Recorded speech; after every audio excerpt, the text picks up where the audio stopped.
పూర్తిగా మాట్లాడుతా ఉన్నాం. వేసుకొని కూటమి తరఫున మాట్లాడటానికి ఖచ్చితంగా ఇప్పుడు సార్ ఓకే చిన్నపరెడ్డి గారు, ఇప్పుడు మన సబ్జెక్ట్ ఏంటంటే ఇప్పుడు ఇలాంటి వ్యాఖ్యలు అవసరమా? ఇప్పుడు ఏంటంటే మనకు ప్రధాన ప్రతిపక్ష హోదా ఇచ్చే పరిస్థితి లేదు. స్పీకర్ గారు క్లియర్గా చెప్పారు, ప్రజల నుంచి ఆ మద్దతు మనకు లభించలేదు.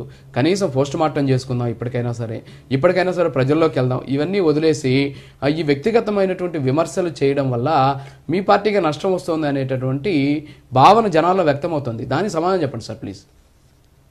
సార్, ఒక్కసారి ఎంపీగా పోటీ చేస్తే జగన్మోహన్ రెడ్డి గారికి 5,43,003 ఓట్ల మెజారిటీ తోటి గెలిస్తే ఈ రోజు జనసేన ఎమ్మెల్యేలు 21 మంది ఎమ్మెల్యేల మెజారిటీ కలిపినా కూడా అంత మెజారిటీ లేనటువంటి పరిస్థితిలో ఇలా జనసేన పార్టీ వద్దులేండి సార్. గతంలో మా తాత బయటకు వస్తే నేను పైకి లేస్తే నీ సంగతి చెప్తా, ఈ కాదు ఈ రోజు సంగతి చెప్పండి సార్ అంటుంటే మీరు అప్పుడెప్పుడు ఆయన ఎంపీగా పోటీ చేసినప్పుడు 5 లక్షల ఓట్లు వచ్చినాయి. ఇది కాదు సార్, మీకు వచ్చాయి కరెక్టే, 1,58,00,000 మంది ఓట్లేశారు, ఓకే ఒప్పుకుంటున్నాం.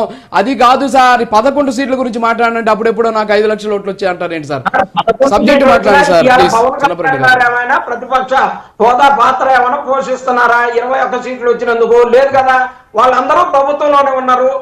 పవన్ కళ్యాణ్ గారు కానీ చంద్రబాబు నాయుడు గారు గతంలో మాట్లాడుతూ జగన్ నీకు ప్రజలు ప్రతిపక్ష పాత్ర ఇచ్చారు, నువ్వు కూర్చో అని అన్నారు.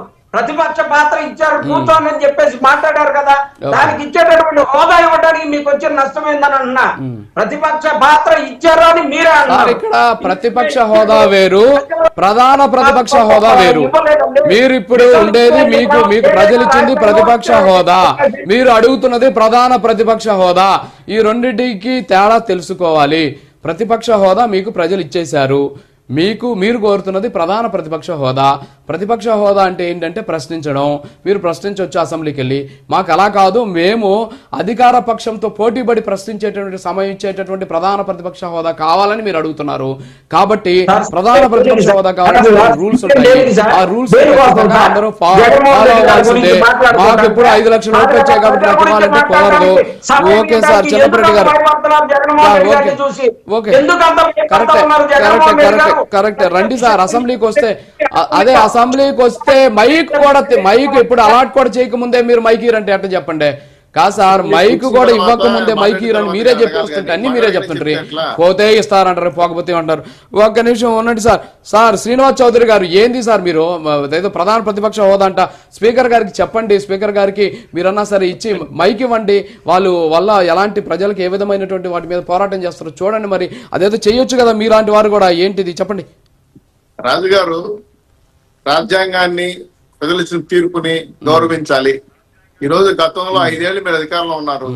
5 ఏళ్ళు అధికారంలో ఉన్న వ్యక్తి మీకు కనీస సంప్రదాయాలు తెలుసు. కానీ మీరు చేసిన అధికారంలో అభిప్రాయాలను, మీరు చెప్పిన నిర్ణయాలను అమలు చేశారా? మరి ప్రత్యేక హోదా తెస్తామన్నారు 22 మంది ఎంపీలు ఇస్తే తేలకపోయారు కదా. మరి సిపిఎస్ ఎందుకు రద్దు చేశారు?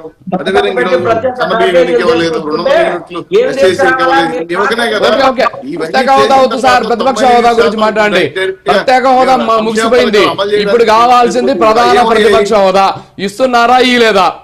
సార్ ప్రత్యేక హోదా తేలేదు, ప్రత్యేక హోదా రాలేదు, మీరు ప్రధాన ప్రతిపక్ష హోదా ఇస్తారా ఈరా? దాని సమాధానం చెప్పండి. అదే చెప్తున్నా. ప్రత్యేక ప్రతిపక్ష హోదా పవన్ కళ్యాణ్ గారు చాలా సీరియస్ చెప్పారు. మేము ఎట్టి పరిస్థితులు 5 ఏళ్ళు ఇవ్వము. మేము చెప్తున్నాం కదా, సూటిపోతున్నంత అవకాశం కూడా వైఎస్ఆర్సీపీకి ఇవ్వము. వైఎస్ఆర్సీపీకి ఇచ్చిన సహాయం చేస్తే పాముకి పాలు పోసినట్టు మా నాయకుడు చెప్పాడు. కాబట్టి వాళ్ళ పార్టీ అవసరం లేదు ఆంధ్ర రాష్ట్రంలో చెప్తున్నాను నేను. వాళ్ళ పార్టీ కూడా ఖాళీ అయిపోతుందని చెప్తున్నాను నేను. అది వాళ్ళ సదికి మొదలు చెప్పేదే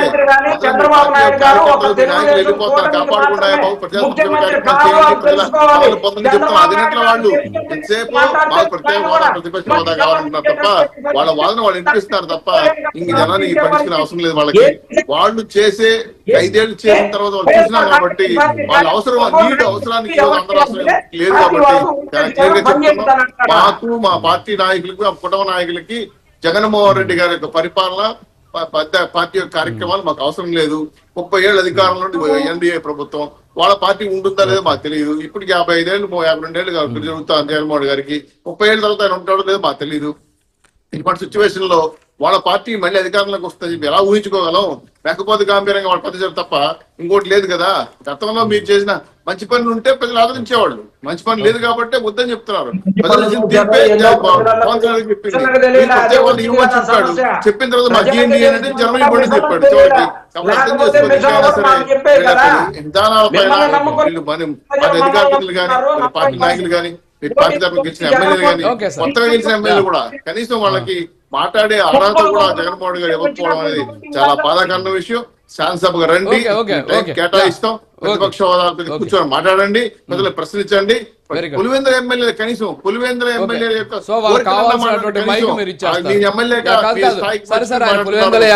విపక్ష నాయకుడా ఫ్లోర్ లీడర్ పక్కన పెట్టేస్తే మైక్ అయితే ఇస్తారు, వాళ్ళు అడుగుతున్న మైక్ అయితే మీరు ఇస్తారు. ఒక నిమిషం మాట్లాడతాను. మీకు ఒకవేళ ఎమ్మెల్యేలుగా ఇష్టం లేకపోతే రావడం ఇష్టం లేకపోతే రాజీనామా చేసేయండి, రాజీనామా చేసుకోండి, పూర్తి 13 ఎమ్మెల్యే వెళ్ళిపోండి, జనంలోకి వెళ్ళండి. ఏమంటే మీ ప్రతిపక్ష పైకి ఇవ్వలేదు, మాకు మీ ప్రతిపక్ష హోదా ఇస్తే తప్ప అసెంబ్లీకి రాము, అందుకే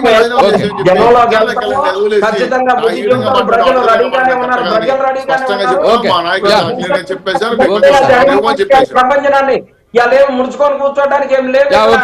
ఓకే ఓకే ఓకే ఓకే అండి, ఓకే అండి. మెరుపుల మహేష్ గారు కన్క్లూడ్ చేయండి ప్లీజ్. రాజుగారు ఇప్పుడు నిద్రపోయేవాడిని లేపచ్చు, గుడ్డోడికి కళ్ళు పెట్టచ్చు. ప్రతిపక్ష హోదా రాదని తెలిసి కూడా అది కావాలని అడిగే వాళ్ళు ఏమంటారు చెప్పండి. నిజం చెప్పాలంటే ప్రతిపక్ష హోదా రాదని ఎవరికి బాగా తెలుసు అంటే జగన్మోహన్ రెడ్డికి బాగా తెలుసు. తెలుసు కాబట్టి అతను అడుగుతాడు. వీళ్ళ అసెంబ్లీ రావడానికి ఇష్టం లేక వీళ్ళు చెప్పే ఒక కుంటి సాకు తప్పితే వీళ్ళకి నిజంగా తెలియదా? ముఖ్యమంత్రిగా పనిచేశారు, ఆ మాత్రం వీళ్ళకి కామన్ సెన్స్ ఉండదా? కాబట్టి సార్ ఇంకోటి చిన్న విషయము, జగన్మోహన్ రెడ్డి పార్టీ వైఎస్ఆర్సీపీ పార్టీ 151 సీట్లు, ఇదొక పెద్ద కేసు స్టడీ భారతదేశంలో 151 సీట్లు వచ్చిన తర్వాత ఒక రాజకీయ party why not 175 100% strike rate తెచ్చుకుంటామని పబ్లిక్ లోకి వెళ్ళిన తర్వాత నాకు తెలిసి భారతదేశంలో ఎలక్షన్స్ ఇన్ని జరిగిన తర్వాత తక్కువ స్థానాలకి పడిపోయిన పార్టీ ఏదన్నా ఉంది అంటే ఎంటైర్ మీరు కాశ్మీర్ నుంచి కన్యాకుమారి వరకు తక్కువ స్థానాలు ఓడిపోయిన పార్టీ ఏదన్నా ఉందంటే, తక్కువ సీట్లు తెచ్చుకున్న పార్టీ ఏదంటే వైఎస్ఆర్సీపీ పార్టీ గారు ఒక కేస్ స్టడీ ప్రపంచానికంతా కూడా భారతదేశం అన్ని రాజకీయ పార్టీలు ఇలా పరిపాలించకూడదు, పిచ్చిగా ఇలా మాట్లాడకూడదు, తిక్కగా 151 సీట్లు వచ్చినా 175 ఎవరు లేరు, ఒక్క సీటు 2 చోట్ల ఓడిపోయారు అనే పార్టీ నుంచి గెలిచిన నాయకుడు పవన్ కళ్యాణ్ ఒక పక్క,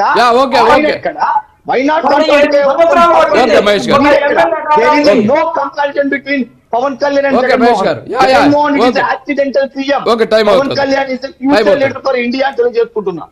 okay okay okay okay Chinnapareddy గారు మాట్లాడు సార్ ప్లీజ్. కాశ్మీర్ నుంచి కన్యాకుమారి దాకా చూడండి సార్, 10 జెండాలు మోసి 10 పార్టీలతో గుర్తుపెట్టుకొని ఒక ఎమ్మెల్యేగా అయినటువంటి ఏకైక ఎమ్మెల్యే పవన్ కళ్యాణ్ గారు చెప్పేసి ఖచ్చితంగా భారతదేశం మొత్తానికి మహేష్ గారు ఒక నిమిషం సార్, చిన్నపరెడ్డి గారికి టైం ఇవ్వలేదు ఒకసారి.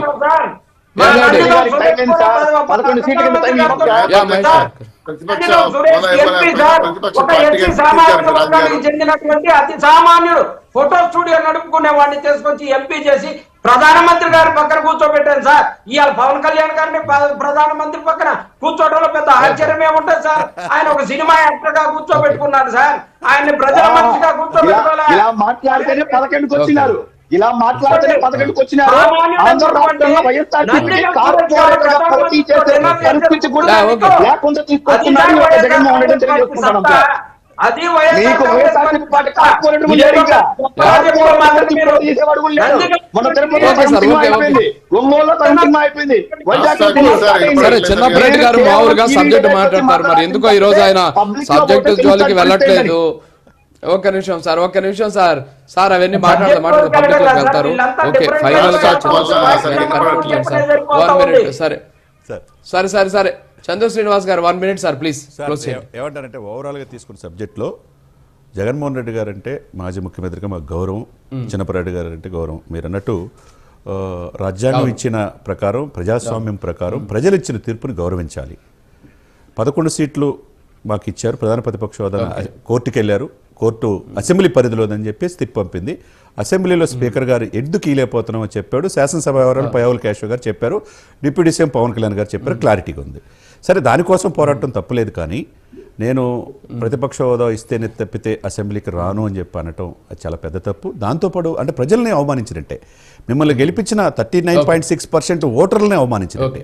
ఇకపోతే మీరు అన్న మాట ఏదైతే ఉందో అది తిరిగి తీసుకుంటే హోందాగా ఉంటుంది. లేకపోతే 5 సంవత్సరాలు ముఖ్యమంత్రి గారి కుమారుడు, ముఖ్యమంత్రిగా చేసిన అనుభవం ఉంది. గతంలో పవన్ కళ్యాణ్ గారి పట్ల వ్యక్తిగత విమర్శన చేస్తే ఏమైందో కూడా తెలిసి కూడా మీరు అలా కార్పొరేటర్కి ఎక్కువ, ఎమ్మెల్యేకి తక్కువ అంటే ప్రపంచం, దేశం మొత్తం చూస్తుందండి. 100 కోట్ల మంది హిందువులకి సనాతన పరిరక్షకుడిగా పవన్ కళ్యాణ్ ఎమర్జ్ అయ్యాడు. అదంతా దేశం మొత్తం చూస్తుంది. మహారాష్ట్ర ఎలక్షన్లో ఆయన సక్సెస్ రేట్ ఏంటి, ఢిల్లీ ఏంటి, తమిళనాడు కర్ణాటక వెళ్తే ఎట్లా ఉంటుంది, కేరళ వెళ్తే ఎట్లా ఉంటుంది మీకు తెలియదా? అటువంటిది అనవసరంగా మీరు ఫ్రస్ట్రేషన్లో అలా విఘ్నతతో కూడుకొని అధికార పక్షంలో ఉన్న డిప్యూటీ సీఎం పవన్ కళ్యాణ్ గారి పట్ల అలా మాట్లాడటం తప్పు అనేది నేను యాజ్ ఎ లామెన్గా చెప్తున్నానండి. Okay okay sir, okay thank you మేర్పూల్ మహేష్ గారు. క్లోజ్ చేద్దాం, టైం అవుతుంది. కొత్త చిన్నపరెడ్డి గారు, అలాగే శ్రీనివాస్ చౌదరి గారు, చంద్ర శ్రీనివాస్ గారు, సో మీకు ప్రత్యేక ధన్యవాదాలు. లేదు సార్, టైం అయిపోయింది ప్లీజ్. సో ఇది వాళ్ళ హాట్ టాపిక్. సో మొత్తానికైతే జగన్మోహన్ రెడ్డి గారు